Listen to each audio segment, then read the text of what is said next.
Okay, morning. Today we're going to be discussing the introduction or the background of our poem to my dear beloved husband. To my dear and loving husband. And that poem is a poem from Annie Bradstreet. Okay, very important.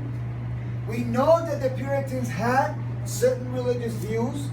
We know that the Puritans view that linear view of you die and then you're going to receive a certain punishment and a certain judgment that you're going to have. Okay. However, they believe also in a term called theocracy. Who in this story or In the poem, in this poem. Okay. What we're going to read is a poem. Theocracy. Theo will be out of related to God. Theo is related to God. And then we got Crassy related to political rule. So you're going to see politics and religion very close into it. The people that were controlling religion during those times were very high in politics. And you're going to see it all around those 1600s, okay? The way they saw the community, the way they saw things that happened, they saw things in a natural world, not natural way. So for example, things that happened during their time, they believe that's supposed to happen because that's the way that happens. Okay? And this people and everything is going to be divided in a certain way.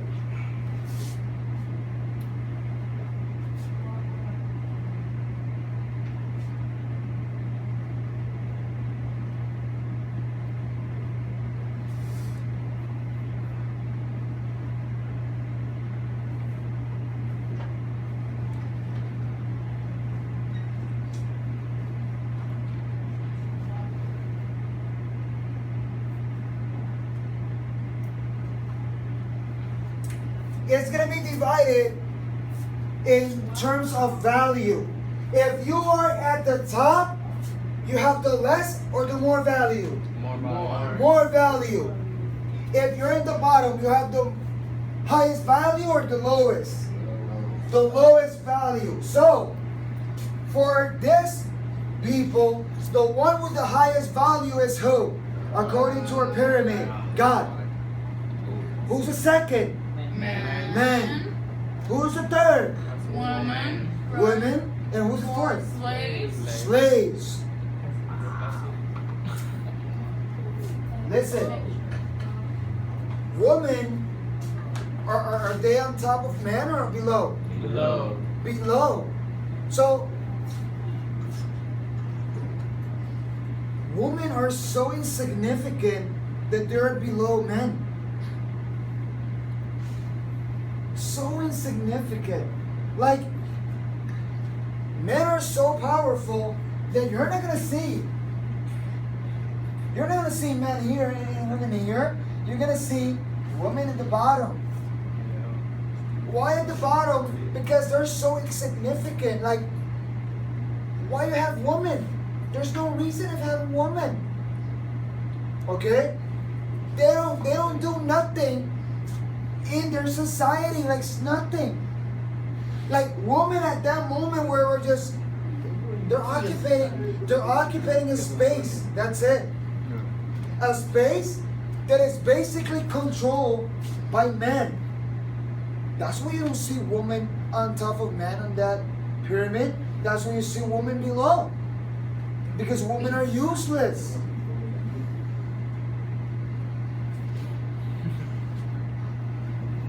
These people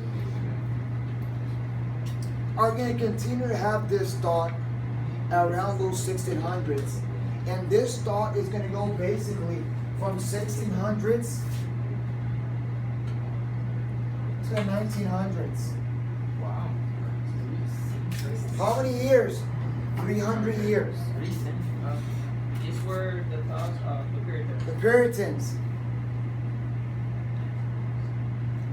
Women are weak. They're so weak.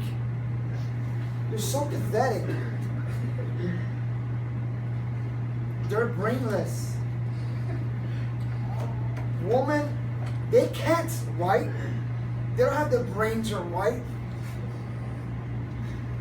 They don't have the strength to just protect themselves because they're so weak.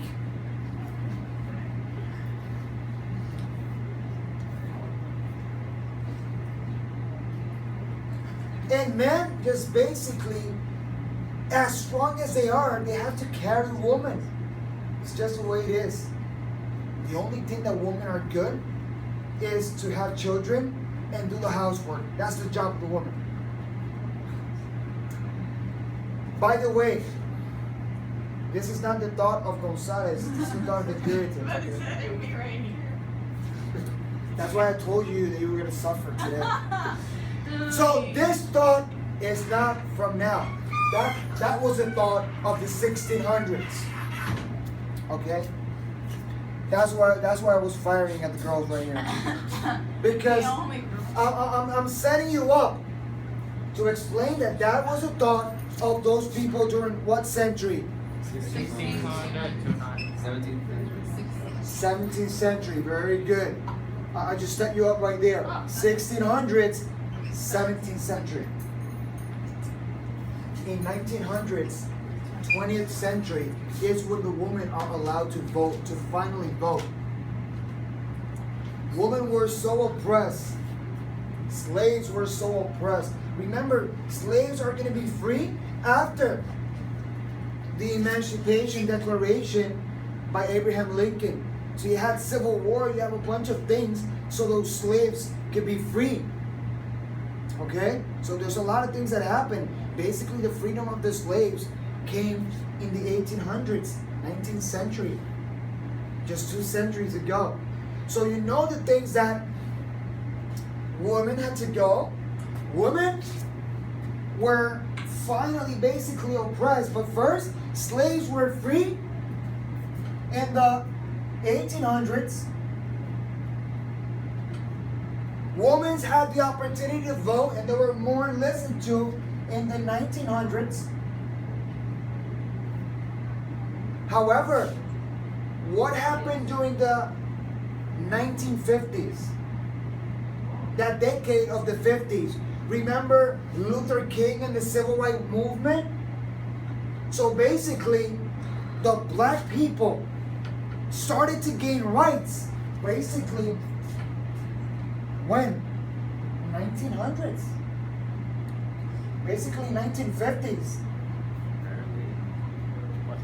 Around the 1950s is when the Negroes start to have strength and have a lot of equality in terms of white people. So this is just a case of discrimination.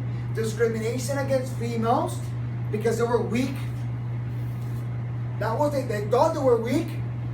They thought they were brainless. They thought they were useless. That the only duty that they could do is do the housework. That's why they were not allowed to do a lot of the things. And during the 1600s, a woman had an opportunity to write.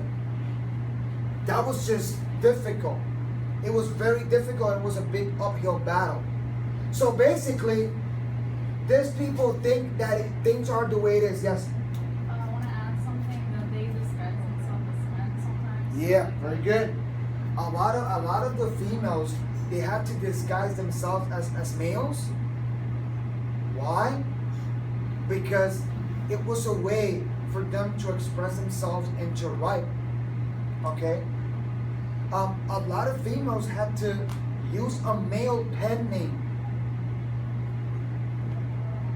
By the way, the pen name is the name that authors use. So they do not use the original name. For example, I don't use my name and I use another pen name. Like Arthur. That will be my pen name. And everyone that read my books is going to say Arthur. They're going to read books of Arthur, not Mr. Gonzalez. It's different, okay? The pen name. They use it, so in some way they don't use their original name, their regular name, okay? So a very good point that they have to disguise themselves and use either other names or in the way they just dress differently so they can just express themselves and do a lot of things. So you know how difficult this is. Also another thing, if right now, well in that case, in that 1600s, things were the way they were and that's it. Why? That was the will of God. Things are the way it is because that's the way God wants them. And if you go against that, what are they going to do? They're going to either kick you out or they're going to punish you. If they found out you want to screw up a woman in the 1600s, that's easy. Say that that woman is a witch. And they're going to either burn the woman or hang the woman. Oh, wow. Simple. When we hit the crucible, we're going to talk about the witch hunt hysteria. And you're going to know now the things that happened with women and how strong was religion and the thoughts that they had during those times. So, things were very difficult for the females, for women. Now, if right now you have a tree of oranges, can you ask that tree of oranges to give you strawberries? Why not? Not part of its DNA. It can. Like you cannot ask a tree of oranges to give you grapes or to give you strawberries. It will not happen. Why? It's just the way it is.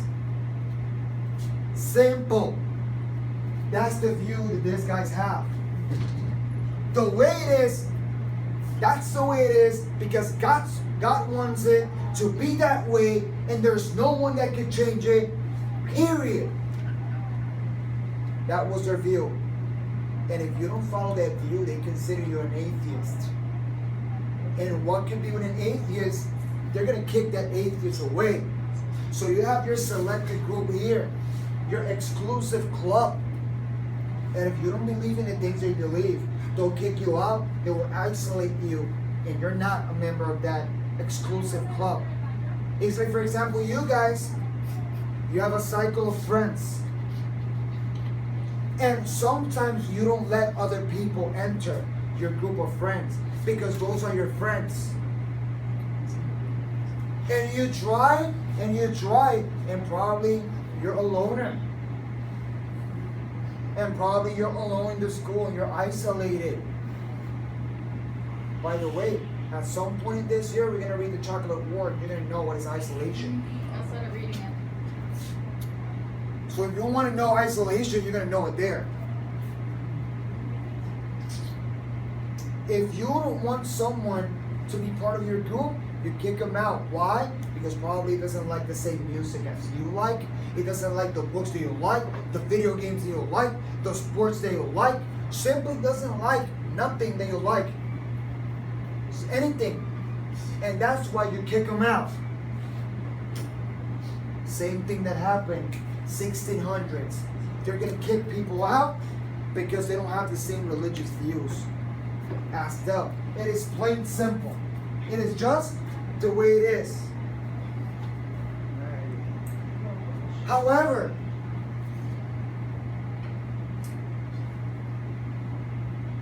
there's 3 steps for our society. Society, first of all, is going to begin. Society is going to rise. And society could fall.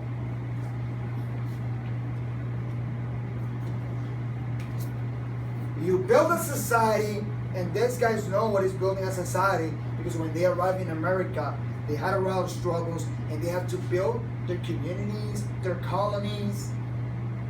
As they build it, more people start to come. They reproduce, that colony expands it, they grow, they grow, they grow, and they ascend. They're at the top. If they don't do things correctly, if other people come, they get wards, and if they lose those wards, they could descend and go down and fall. as the Roman Empire would happen. Roman Empire was the biggest empire at one point in the world. What happened? Boom. Destroyed. Fall of Rome. World history. The view of these people was, you begin your society. You're in the top, you ascend. However, if you leave, if you let women control, what's going to happen to our society? It will fall. That was the mindset. If you let a woman control us, we're going to fall down. Simple as that. That's going to happen. That was the mindset of those people, 1600s. But look at that mindset, how it has changed to the mindset that we have right now. We could get along, black people, white people, people from different ethnicities. We could do that now. Now we could get along and we have the same value, females and males. They could gain the same jobs. They have the same mental capacity, the mental ability. They have it. But Slaves.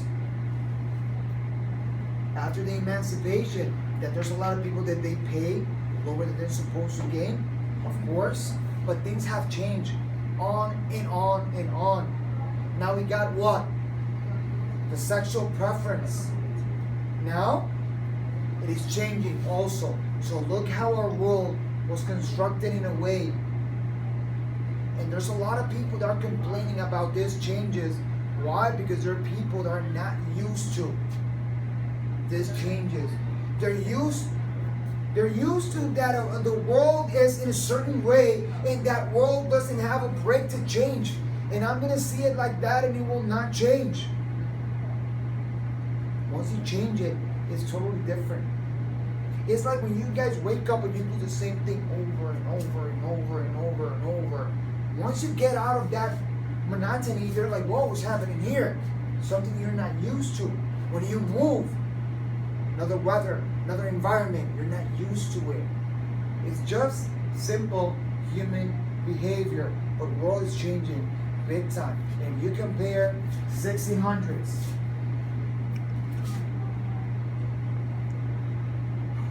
So right now, 2000s, totally different. Totally different. How many centuries we have there? 4 centuries of difference. From 17th century to 21st century. And it's just amazing. In what? 2015. Imagine what could happen in 2025, 2035, 20 years from now. How cars, how society, how everything will change in just 20 years. We're in the same century, 21st. But how things can change in just several years. It is just fascinating. It is just amazing. If you go to the United States right now, and you have your husband, you have your wife, and you want to get married, automatically the last name that you're going to gain in females is going to be your husband's last name. However, if you do it in Puerto Rico, you'll keep your name. Your last name, I'm sorry. You'll keep it. However, your child, the first last name's not going to be yours, it's going to be your husband's. That's the way it is. And a lot of people disagree, agree, depends on the perspective that you see it. But it's a clash that is going to be very difficult, that it can end. Okay? So basically, that's your introduction on our next poem, To My Dear and Loving Husband. Thank you.